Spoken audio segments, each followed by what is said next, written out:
All right, Fireside family, we are here today to talk about cable wrapping. So, number one thing that we're wanting to do in cable wrapping is ensure that when you go or another Fireside team member goes to unwrap the cable that you're wrapping on their next event, they get an experience like this.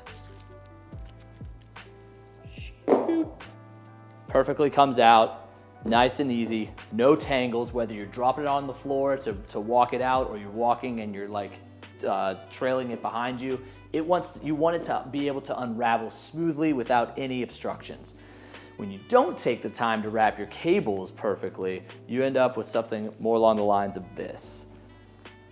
A knot. You don't want that, because what you're doing to yourself or your fellow Fireside team member on their next event is, instead of a perfect unwrap that takes no frustration or time to unravel, now you have to sit here, and this is a 15-foot IEC cable, so probably won't take too long to unwrap, but imagine this being a 100-foot XLR cable. Oh my gosh. Sometimes I've sat for, I want to say, like 5 minutes unraveling that cable. And that time is precious. You guys know how it goes on these events. Every single moment counts. You're against the clock, and it's just, you start sweating in those moments. So think about yourself, think about your fellow teammates whenever you're taking the time to wrap your cables at the end of your event. So let's first talk about the do's and don'ts with cable wrapping that's going to lead you to wrapping a cable in the best way possible. First and foremost, you do not want tails or even one tail. That is the do not. You want to have no tails at all. So Nick and I were talking just a moment ago, and we are suspecting that most people are creating tails on their events because they are wanting kind of this nice uniform circle where every single loop is the same circumference and you don't have any like smaller circles within like that. And then when they get to the very end, they're like, oh no, I ran out and I don't want to make a smaller circle, so I have to now like move this cable wrap into the center, and then you just have these two tails. Forget about that. It doesn't matter. You can see right here, we have a smaller loop at the very end, and that's what you want to do. So when you get to the end of your cable wrap, tip number one, always make sure that this cable wrap right here, or cable tie, is all the way at the end. You never want it to be anywhere other than that, because the moment that you pull this back, you're creating a tail like that. So always keep that all the way at the end. And then you just want to make sure with your last wrap that even if it has to be a hair shorter, even if it has to be, honestly, 2 small circles, it doesn't matter. Just make sure that this cable wrap is as close to that as possible, and then the cable plug and then the male and female ends basically are as close to each other as possible. Again, I see a cable wrap like this, I have no problem with it. It doesn't matter that there are different circumferences here to these circles. In the end, this doesn't have any tails. It's less likely to get caught on a cable crate or caught on a door frame as you're loading into your truck or something like that. This is nice, this is clean, this is gonna be a happy cable, compared to this, where yes, it might kind of look pretty because it's even circles, but if you go like this, oh my gosh, there's a high likelihood of damaging that cable. Do, don't. All right, tip number 2, have tight Velcro straps. Make sure it's tight and not loose like this. You're gonna see in a few minutes that one of the number one reasons why a cable wrap will get knotted around is because the cable itself rolls over top of itself. Now, whether that happens while you're wrapping it because it's part of your method, or maybe you wrapped it perfectly but you didn't make the Velcro strap tight, it can happen one of those 2 ways. But you want to make sure, if you have a perfectly wrapped cable, cinch it down. Make sure that that is locked down and good to go so that you avoid those cables getting all jumbled and wrapped on top of themselves in transit. So again, here we go. We'll make this one loose for the effect here. This is a don't, and this is a do. All right, this next one's a quick one. You do not want to do this, and you do want to do this. So your cables should always be wrapping in opposite directions. They should end up at the end pointing left and right, or forward and backward, whichever way you're looking. They should not be going in the same direction as this, because if that happens, you end up kinking the cable like this, and that's just not natural. It's not the way that the cable would want to be, and a tight turn like this could create a kink that would lead to pretty significant damage. So do and don't. Next tip is one that we've only seen happen a few times, but it's important to also note here. You do not want to wrap your cables like this, where the ends, the female and male ends, are stuck together. You do want to have it like this, where they are apart and nice and cinched here with the Velcro strap. Big reason for this is, number one, it's a little redundant. It doesn't need to happen. The Velcro strap actually keeps this, very tight and clean. If anything, this makes it more clunky because your heaviest parts are now free and flopping around. So yeah, number one, it's redundant, but number two, I think it's less protective because you now have at least one of these sides just kind of exposed and out there just flopping around. So it's a little bit extra work to do whenever you're putting it together and taking it apart, and I don't think it's as safe. So do and don't. Okay, so now that we've gone over the do's and don'ts, we're gonna head into the technique. It is definitely the most challenging part, but it's the most rewarding part because once you figure it out, cable wrapping can actually be sort of like a therapeutic session and part of DJing that I've found, which is very cool. So the best way that I can describe this is you're gonna wanna start by using your finger and your thumb. This hand really just holds the cable in place. Like I said before, you want that Velcro strap to be all the way up against either the male or female end, whichever end you're starting with. And then you're gonna go ahead and slide along this cable and then twist it with your finger and thumb. You're basically rolling the cable between your finger and thumb. And we're gonna talk in a moment about different circumference sizes and cable wrap sizes based on the length of the cable. But you'll get a feel for how large or how small you want these to be, and based on whichever cable you're going for, that's where you're gonna wanna roll it to. But the idea is that you're going to be stacking these cables right next to each other, starting from left to right, and you don't wanna have any crossover. That is the main goal, because when you cross over, that's when you end up having knots and having frustration on the next event. Now, inevitably, if you're doing this method and you're rolling because basically I'm rolling from right to left, you are eventually gonna get tension pushed back on the cable. The cable itself is gonna push back on you. You probably won't notice this with smaller cables. It's certainly not 5-foot XLRs, probably not 15-foot or 20-foot IECs, even the 25-foot extensions or XLRs. You probably won't recognize it because what happens is as you're rolling this out, it's such a short cable that it's actually twisting, like the whole thing is like spinning with you as you go. But what's happening with this, all this cable's sitting here. So as I go, it's actually kind of twisting on itself, and that tension is pushing back eventually. So you can start to see right here, these first two are laying pretty flat against each other, but I can even feel it in my hand, and you can start to see it. This is starting to like torque back in that direction. So if you want to be really good about it, what you would do here is instead of rolling right to left, from here to here, you would roll left to right, and you would actually swoop around in the reverse direction. Now, there are a couple things that you could do here, but there's really only one correct way to do it. You could go up and under like this, but here's what that creates. It creates an X on the top. You don't want to have that. You could also go around and just like leave it at the back here, but that puts it on the other side of your starting point, which you don't want to have happen. So what you do want to do is go all the way around to the back, and then you actually have to take your hand off and go under it with your hand, and then over it with the cable.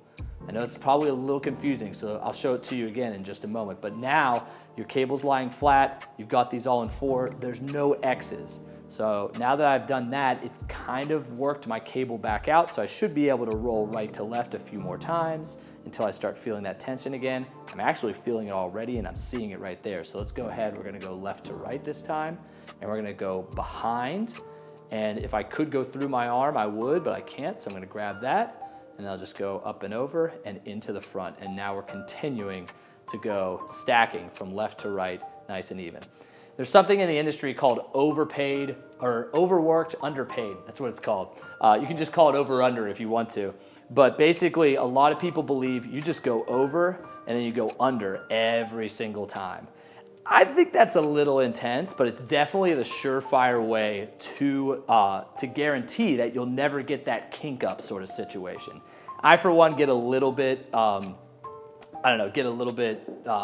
is the word? Not bored, but I don't know, I get anxious, and so I'm just like, let's just do this as long as I possibly can. Because I feel like it's a little too tedious to do the over-under, but I do it until I basically can't anymore. So once I feel that tension, I'm gonna go back around behind, then I'm just gonna keep going forward until I feel the tension again. Or if something like that pops up, that's a sure sign that you need to go under and around. And now you're sort of reset. Another thing that helps too is to kind of throw out with each one, throw the cable out that way. That kind of moves that tension along the cable so that hopefully you can get a little bit more overs in before you feel like you have to do an under. Again, these are all stacking up nicely, left to right. The cable is happy. I'm working with the memory of the cable. I'm not forcing anything. That's gonna be one right there. Then I'm gonna have to go under and in, and then over. And then now that I'm at the end here, see what I mean? Now it just basically swivels out on its own. I should never have to go under again. And now I am lined up, everything nice and in sync, stacked really well. I'm gonna do a nice tight cable strap wrap, Velcro strap wrap, and then that bad boy is solid. It should be able to be deployed on the next event without any issue. So, yeah, you're able to just pull that sucker right on through, no problems. Over under, it's one of the best things that you can do. Again, at Fireside and the Eric way, I kind of modify it to go over as long as you possibly can, but you have to be able to sense when the cable needs you to go over, or to go under rather. And when you do that, just respond to it. It's like a little conversation with the cable, but you see that? I didn't have any kinks, any knots. I was able to go through the whole cable. That's my technique. It's taken a while to perfect, it's taken a while to master, but the sooner that you can start doing it, the sooner that you're gonna be able to, it's gonna become second nature. And like I said, it kind of becomes a little therapeutic, a nice little thing to unwind at the end of your event. All right, so here's a quick pro tip on working with longer cables, specifically the 100-foot XLR and the 100-foot extension cord. If you feel like the cable is gonna give you some problems, if you can just even look at it at the end of your event and it just seems like it's kind of kinky, it's kind of like tight, don't even hesitate to just thread it through your hands. Go like this, it'll take you 30 seconds to do a 100-footer and it'll make your wrapping experience that much easier. I wish I had an example here of like how I can tell when a cable is gonna be kind of kinky, but you'll get the idea eventually. If it just, maybe even if you start wrapping it and it's just not really doing what you want it to do very easily, if it's not allowing you to go over very well, like this one now that I've done is just flowing really smoothly, over and unders are really going well. But if it's just like fighting you, then don't hesitate to just drop the cable and just give it one of these. Trust me, it's going to help you in the grand scheme of things, and it's gonna be the faster way, all in all. Especially, yeah, definitely if you see something like this, you're gonna wanna obviously work that out and then also give it some extra love with running through running through your hands. Here we go, there it is. But yeah, it's almost, think of it as like a massage for the cable, and it kind of just gets it prepped so that you can wrap it that much better. Great tip to hold on to for your 100-foot extensions and your 100-foot XLRs. All right, folks, we're gonna finish up with different cable wrap sizes. So obviously there are all different sizes of cables. The typical ones that we work with are basically 5, 10, 25, 50, and 100 foot. And there's a couple odd ones put in there in between as well. But it's important not only to be able to identify them with the colors that are thrown around them, but it is also important to identify them by the size of the wraps. So a 5-foot wrap size that we found to be really good is just right here. I think this is 4 times over on itself is what it ends up being. Very nice size, packs up nice and thin and nice and tight into your backpack. So that's a good 5-foot XLR size. I think the next one that probably makes sense to go to, these are sort of specialty ones. These are typically they're 12 to 15 feet mic cables. These go in your mic bag for your 2 microphones that we send out with you all. And so these are a little bit of a tighter wrap than we would normally have you do. These are twice the length of these 5-foot XLRs, but we're wrapping them about just as tight. Normally we wouldn't do that, but because they're tying in nice, or they're wanting to be packed into this microphone bag nice and tight, you're kind of forced to do it. So just keep that in mind. I feel like normally with a 12 or 15 foot XLR cable, you'd want to wrap it a little bit more like this. This is a 15-foot IEC, and it's a really comfortable wrap for that. So it makes sense to do that, except in this case, because we put it into our mic bag. So keep that in mind. We're going to hold off for that for just a minute because we do have a 10-foot XLR that just got brought out. Again, just a little bit bigger than our 5-foot. Makes sense. You could maybe go even a little bit bigger on that if you want to, but either way, it looks pretty good. You're kind of just building up in size. 5 feet, 10 feet. 15 feet, we're growing. Next up, we've got 25 feet. We'll look at it in 2 different ways. Here's our 25-foot XLR, very standard cable wrap right there. You end up using this cable pretty much on every single event, and so this ends up being a very quickly learned, I feel like, by most of our team members, cable wrap size. This is a really healthy size to fit into the red backpack. The 25-foot extension component, though, we're starting to go a little bit wider on it just because it's thicker in gauge and it takes up more space. So you can imagine that if this were wrapped at a little bit smaller, it would end up taking up more space like this, you know, width-wise in the backpack, which we're trying to avoid. We don't want that backpack to be overextending, pushing out. It does have a lot of height to it, so this wrapped a little bit wider and taller can fit perfectly into that backpack without pushing it out as much. 25-foot XLR, 25-foot extension. Again, it's good to start getting in the feeling the sizes that we want these to be, just because we found that this is the best way that they pack. It seems like the way that they like to be, kind of these cables, you know, like to be with the you know, kind of the thickness and also the size around. We've got 50-foot XLR and our 50-foot extension, very similar in size, maybe just a hair smaller with the XLR, but again, very similar in the extension to the 25-foot component of it, and it's packing together, stacking up in those backpacks.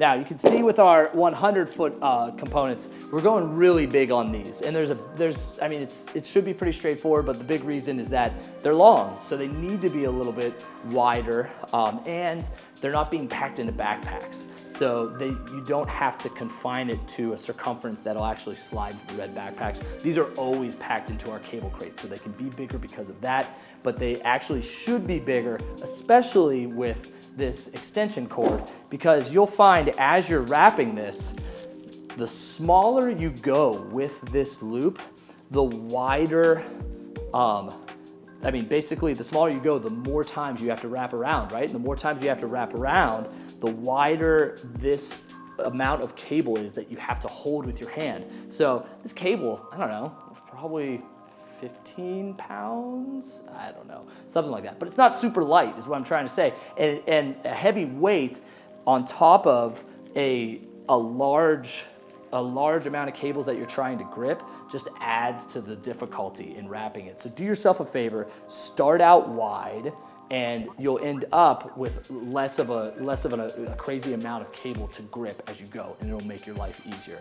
Again, it's nice to start getting a feel of these standardized sizes that we go with, because again, it helps out with packing, it helps out with transportation, it helps out with identification as well. I can look over here and I can say, oh, just not even looking at the colors, I can say that's a 25-foot XLR because I know that that size identifies with the 25-foot. All right, folks, that is it for our cable wrapping tutorial. I know it sounds basic, I know it might sound like a waste of time, but believe me, this is honestly the heart and soul in a lot of ways of our production here at Fireside. You can't have video, you can't have sound, you can't have effects without cabling to connect it, at least not yet. So the better that we can wrap these up, the better that we can prepare it for use at our next events, and the smoother things are gonna go with the least amount of stress for our teammates. Thank you guys.